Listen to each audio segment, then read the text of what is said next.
எத்தனை விதமான அண்டாவா பால் தயிர் இளநீர் எல்லாம் இருந்தாலும் கூட முதல்ல அவர் திருநீர்ல படுகிற அபிஷேகம் எது தெரியுமா?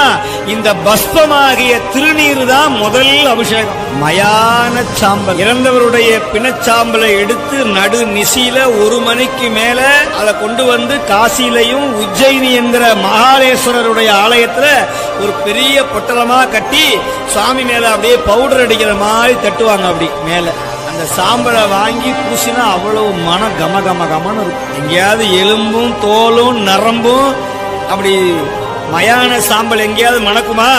அங்க வாங்கி பூசி பாருங்க. ஏன் தெரியுமா? பெருமான் மேல பட்டு வர்றதுனால அந்த மயான சாம்பல் திருநீராக மாறிய அற்புதம் சைவ சமயத்துல இருக்கு. வாங்கி பூசி பாருங்க. எத்தனை துன்பம் வந்தாலும், எவ்வளவு கண் திருஷ்டி, பிள்ளி, சூனியம், பேய், பசாசு, அடல், பாம்பு, பூதம், பயம் இது வந்தாலும் ஒரு சிட்டிகை எடுத்து ஆளவாயான்